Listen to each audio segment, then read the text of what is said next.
حال دل کس کو سنائیں، آپ کے ہوتے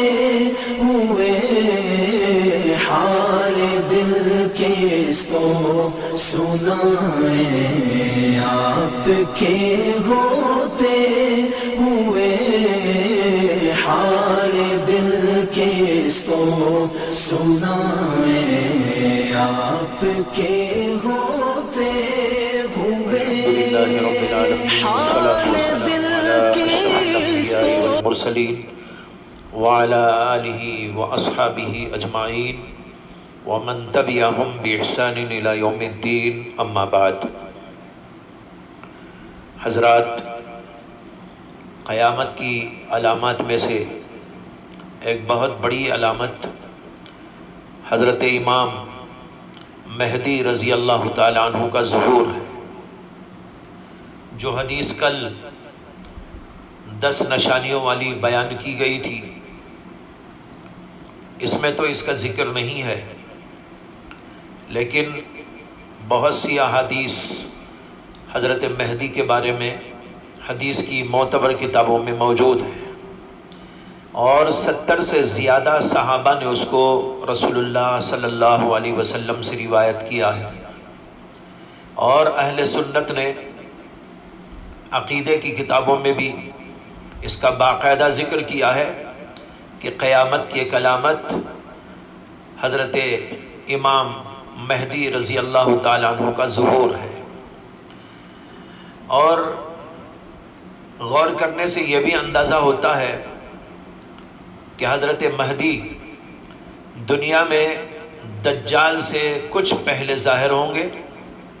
اور پھر انہی کے زمانے میں دجال بھی نکلے گا، اور پھر اس کے ساتھ حضرت عیسیٰ علیہ السلام کے ساتھ مل کر وہ جنگ بھی کریں گے۔ لہٰذا آج کی صحبت میں حضرت مہدی رضی اللہ تعالیٰ عنہ ہی کے بارے میں بیان کروں گا۔ محترم دوستو، احادیث سے معلوم ہوتا ہے کہ جب دنیا ظلم اور سرکشی سے بھر جائے گی،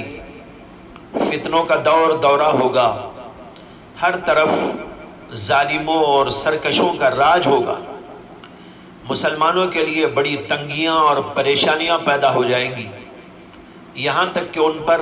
اقتصادی اور معاشی پابندیاں بھی عائد کر دی جائیں گی۔ تو ایسے وقت میں اللہ تبارک و تعالی حضرت مہدی کو ظاہر فرمائیں گے، اور وہ ظلم و سرکشی کی جگہ دنیا میں عدل و انصاف قائم کریں گے، اور اس دنیا میں معاشی خوشحالی کا دورہ ہو جائے گا، اور وہ دنیا سے ظلم کو، فساد کو دور کرنے کے لیے ظالموں سے قتال بھی کرے گا، اور یہاں تک کہ دجال کو بھی حضرت عیسیٰ علیہ السلام کے ساتھ مل کر وہ قتل کریں گے۔ محترم حضرات، ہمیں چند اہم باتیں حضرت مہدی کے بارے میں سمجھ لینا چاہیے۔ ایک تو یہ کہ حضرت مہدی کی پہچان کیا ہوگی، دوسرے یہ کہ وہ دنیا میں کس زمانے میں تشریف لائیں گے، اور تیسرے یہ کہ ان کا کام کیا ہوگا جس کو انجام دینے کے لیے وہ دنیا میں تشریف لائیں گے۔ لہذا یہ 3 مسئلے ہیں جن پر میں گفتگو کروں گا۔ جہاں تک پہلا مسئلہ ہے کہ حضرت مہدی کی پہچان کیا ہوگی، اس کو جاننا بہت اہم ہے، کیونکہ دنیا میں بہت سے لوگ خود کو مہدی کہہ کر لوگوں کو دھوکہ دیتے رہتے ہیں، اور اب بھی ایسے لوگ پیدا ہوتے رہتے ہیں۔ لہٰذا ہم اگر یہ سمجھ لیں کہ مہدی کی پہچان کیا ہے اور ان کی علامات کیا ہیں، تو ایسے لوگوں سے دھوکہ نہیں کھا سکیں گے۔ لہٰذا آئیے حضرت مہدی کی پہچان کے سلسلے میں چند باتیں اچھی طرح ہم جان لیں۔ پہلی بات یہ ہے کہ حدیث کے اندر حضرت ام سلمہ رضی اللہ تعالی عنہا سے روایت ہے کہ رسول اللہ صلی اللہ علیہ وسلم نے ارشاد فرمایا، المہدی من عطرتی من ولدی فاطمہ، کہ مہدی میرے خاندان سے ہوگا اور فاطمہ کی اولاد میں سے ہوگا۔ یہ ابو داؤد کی روایت ہے۔ اس حدیث سے بہت واضح طور پر یہ بات معلوم ہو گئی کہ حضرت مہدی کی پہچان یہ ہے کہ وہ ہمارے نبی صلی اللہ علیہ وسلم کے خاندان سے ہوں گے، اور خاص حضرت فاطمۃ الزہرا رضی اللہ تعالی عنہا کی اولاد میں سے ہوں گے۔ دوسری بات،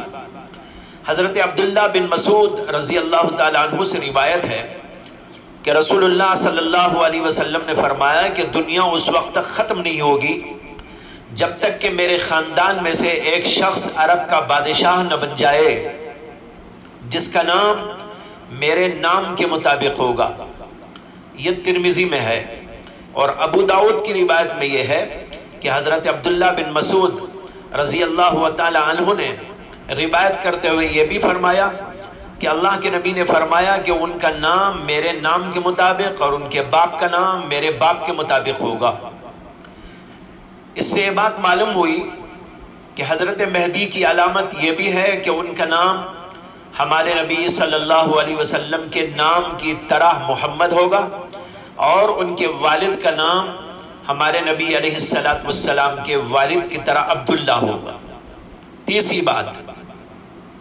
حضرت ابو سعید خدری رضی اللہ عنہ کہتے ہیں کہ رسول اللہ صلی اللہ علیہ وسلم نے فرمایا کہ مہدی میرے خاندان سے ہوگا اور اس کا چہرہ نورانی ہوگا اور ناک کھڑی اور بلند ہوگی جو زمین کو عدل و انصاف سے بھر دے گا۔ اس حدیث سے معلوم ہوا کہ حضرت مہدی کا چہرہ نورانی اور ناک بلند اور اونچی ہوگی، اس میں ان کا حلیہ بیان کیا گیا ہے۔ چوتھی بات، حضرت ام سلمہ رضی اللہ تعالی عنہ فرماتی ہیں کہ رسول اللہ صلی اللہ علیہ وسلم نے فرمایا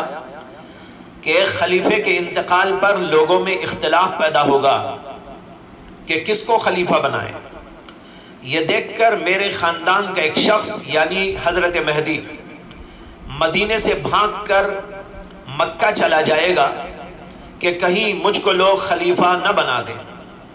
پس مکے کے کچھ لوگ ان کو پہچان کر ان کے پاس جائیں گے اور ان کو گھر سے نکال کر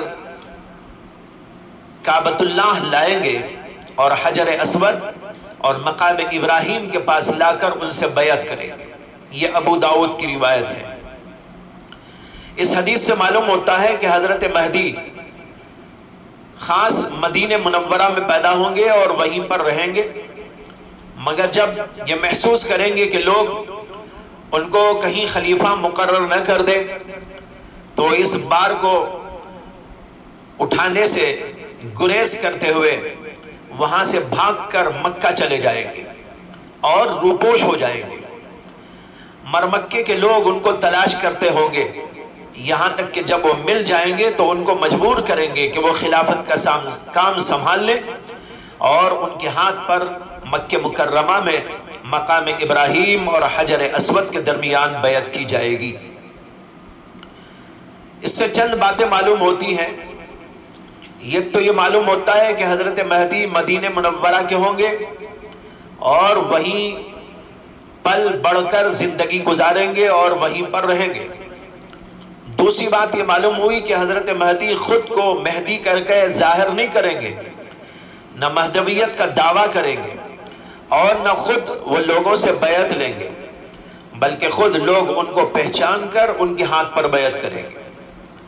تیسری بات یہ معلوم ہوئی کہ حضرت مہدی اپنے زمانے میں خلیفۃ المسلمین بنیں گے اور ان کی خلافت قائم ہوگی،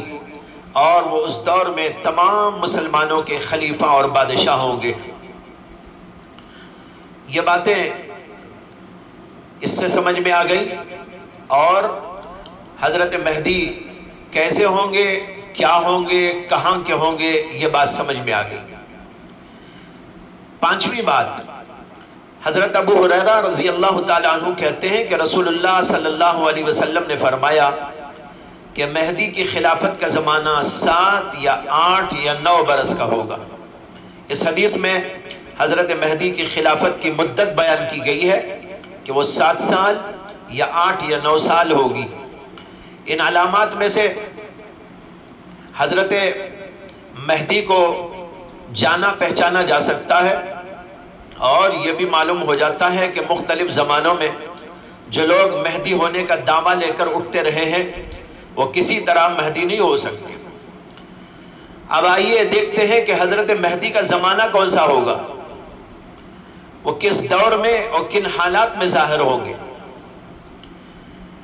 ایک روایت میں آتا ہے کہ حضرت ابو سعید خدری رضی اللہ تعالی عنہ نے بیان فرمایا کہ رسول اللہ صلی اللہ علیہ وسلم نے ارشاد فرمایا کہ قیامت قائم نہ ہوگی یہاں تک کہ زمین ظلم اور سرکشی سے بھر جائے گی، پھر میرے خاندان سے ایک شخص مہدی پیدا ہوگا جو زمین کو عدل و انصاف سے بھر دے گا۔ ایک اور حدیث میں آتا ہے کہ حضرت ابو نضرہ کہتے ہیں کہ ہم لوگ حضرت جابر بن عبداللہ رضی اللہ تعالیٰ عنہ کی خدمت میں بیٹھے ہوئے تھے۔ حضرت جابر نے فرمایا کہ قریب ہے وہ زمانہ کہ عراق کے لوگوں پر روپیہ پیسہ اور غلے کا آنا بند کر دیا جائے اور پابندی لگا دی جائے۔ لوگوں نے آپ سے پوچھا کہ یہ پابندی کس کی طرف سے ہوگی؟ تو حضرت جابر نے فرمایا کہ اجمیوں یعنی کافروں کی طرف سے ہوگی۔ پھر انہوں نے فرمایا کہ وہ وقت قریب ہے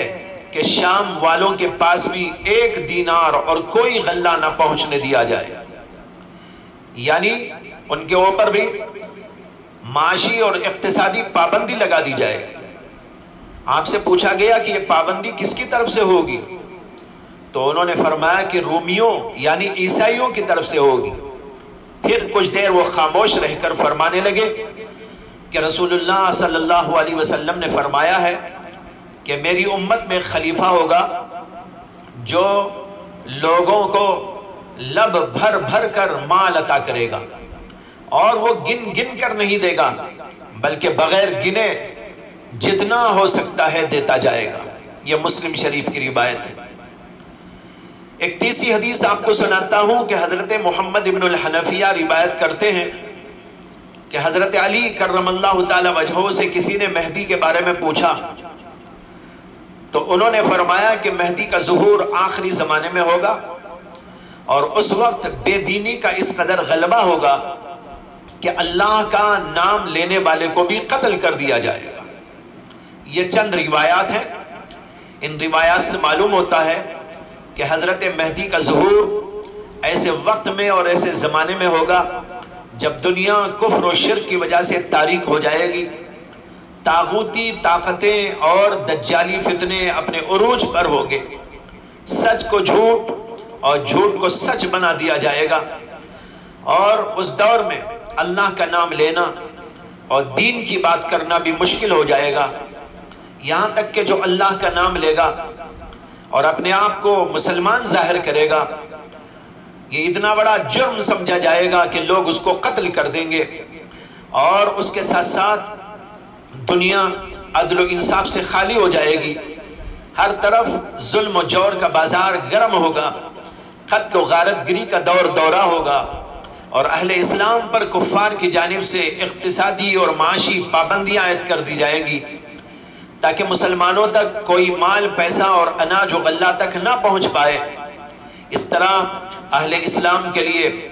ظالم اور جابر طاقتیں تنگیاں اور پریشانیاں پیدا کر دیں گی۔ ایسے نازک ترین وقت میں اور خطرناک دور میں اللہ تبارک و تعالی ہمارے نبی محمد عربی صلی اللہ علیہ وسلم کے خاندان سے حضرت مہدی کو دنیا میں ظاہر فرمائیں گے۔ اس تفسیر سے کچھ ایسا اندازہ ہوتا ہے کہ حضرت مہدی کا زمانہ ہم سے بہت قریب ہو چکا ہے، کیونکہ اب زمانے کا جو رخ ہے اور اس میں جو ظلم و طغیانی ہے، جو ناانصافی ہے، جو قتل و غارت گری ہے، اور اہل اسلام کے ساتھ جو حالات بنتے جا رہے ہیں، اور ان کو محض مسلمان ہونے کی وجہ سے دنیا بھر کے ظالم لوگ نشانہ بنا رہے ہیں اور ان کا شکنجہ کسنے کی کوشش کر رہے ہیں، یہ سب باتیں کچھ اسی کا اندازہ دے رہی ہے کہ حضرت مہدی کا زمانہ بہت قریب ہے، واللہ تعالی عالم۔ اب رہا تیسرا مسئلہ کہ حضرت مہدی دنیا میں کیا کام انجام دینے کے لیے تشریف لائیں گے، اس کو میں کل انشاءاللہ عرض کروں گا، کیونکہ یہ ایک تفصیلی موضوع ہے اور اس کے لیے وقت درکار ہے۔ اللہ تبارک و تعالی ہم سب کو سمجھنے اور عمل کی توفیق عطا فرمائے۔ وآخر دعوانا ان الحمدللہ رب العالمین۔